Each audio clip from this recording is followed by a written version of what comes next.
Monacotech, situé à Fontvieille, vient d'être inauguré par le prince Albert, Jean Castellini, conseiller de gouvernement, et Xavier Niel. Monacotech est un incubateur accélérateur de start-up. Autrement dit, de jeunes entreprises innovantes triées sur le volet vont pouvoir bénéficier d'un appui en termes de conseils, de suivi, de soutien, d'accompagnement et de financement. Un projet souhaité par l'État monégasque depuis 2015 dans un but de modernisation du cadre économique et industriel en principauté. On ne peut pas aujourd'hui, c'est évident, rester à l'écart des nouvelles technologies, de l'innovation, du financement des startups. Vous avez à la fois tout l'aspect du coaching, du mentoring, les spécificités monégasques également qui sont mises à disposition, un environnement très favorable en matière, là encore, de capital investissement, en matière de compétences, à travers un réseau très riche de résidents et de financiers basés en principauté, mais aussi bien sûr les services de l'État, toute une série de professions qui ont joué le jeu, les experts comptables, les avocats, les banquiers, la jeune chambre économique, enfin j'en oublie certainement, le MEB, qui ont été associés à ce projet pour que véritablement on crée à Monaco un écosystème propice à la création d'entreprises innovantes. Monacotech a été créé par l'État monégasque en collaboration avec Monaco Télécom. On est parti au départ avec des discussions avec le prince, avec le gouvernement et notamment avec M. Castellini. Puis on s'est dit qu'on était capable de créer à Monaco un endroit magique où on allait réussir à attirer des startups, des jeunes entreprises du monde entier. Et c'est un grand succès parce qu'on a fait venir à Monaco une entreprise de Singapour, une entreprise israélienne, une entreprise canadienne, au-delà de Monégasques qui ont envie de créer leur entreprise. Et donc ça permet d'attirer à Monaco des nouveaux talents et puis que les nouveaux talents de Monaco soient capables d'avoir un lieu où ils peuvent se retrouver avec d'autres et ensemble créer des grands projets. Des conseils, un accompagnement, des financements, un loyer défiant toute concurrence entre 100 à 300 euros par mois, tout cela dans des locaux flambant neufs de plus de 800 mètres carrés, entre la partie open space, les espaces de confidentialité, des salles de réunion, laboratoires ou encore un coin détente. Au total, 15 startups ont pu intégrer Monacotech et cela sur dossier.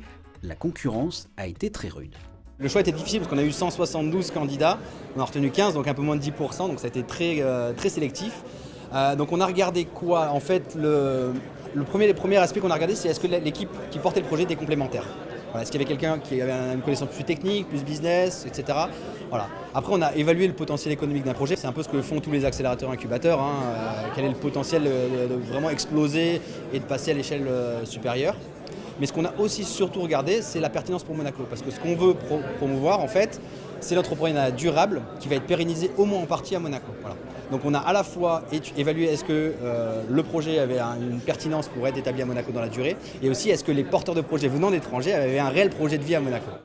15 startups ont donc investi les locaux de Monacotech, 6 jeunes entreprises monégasques, 5 françaises, mais également des startups venant d'Israël, du Canada, de Grande-Bretagne et enfin de Singapour. Ces entreprises se développent dans plusieurs domaines d'activité, les fintech ou en français dans le texte, les technologies financières, les health tech, autrement dit les technologies liées à la santé, et enfin les clean tech spécialisées dans les technologies liées à l'environnement. Monacotech apporte une dynamique, je pense. Nous sommes dans un domaine qui est en pleine évolution. Le domaine du medtech, pour employer un anglicisme, est quelque chose qui est en plein bouleversement actuellement. Donc Monaco répond tout à fait à notre demande, à la fois pour le dynamisme, pour le partenariat avec l'Université de Monaco, avec l'hôpital Princesse Grasse, avec toutes ces structures qui peuvent nous aider à la fois pour les démarches d'homologation, les démarches de mise sur le marché et de commercialisation et de marketing, on va dire, pour nos produits. Je crois que voilà, c'est ce qui nous a vraiment attiré et nous a fait vraiment choisir Monaco. On est éditeur de logiciels dans le domaine de la gestion de fortune. Et pour nous, l'intérêt d'intégrer Monacotech, il y a 4 intérêts en fait. Le premier, c'est l'écosystème. Vous voyez, il y a plein de monde qui font de l'innovation et c'était super important de pouvoir vivre dans cet univers-là, de pouvoir bénéficier des mentors. Donc il y a tout un programme de mentoring avec des experts qui pourront nous aider à développer nos entreprises. Les médias, nous faire connaître, c'est très très important. Et puis il y a des laboratoires aussi à disposition pour pouvoir faire tester nos développements, nos technologies. Et donc de pouvoir travailler dans cet univers, c'est l'idéal pour nous. En résumé, vous l'aurez compris, Monacotech, cet incubateur et accélérateur de start-up, va soutenir ces jeunes entreprises dans leur développement, ce qui devrait permettre à la principauté de bénéficier des retombées économiques indirectes comme la TVA et la création d'emplois.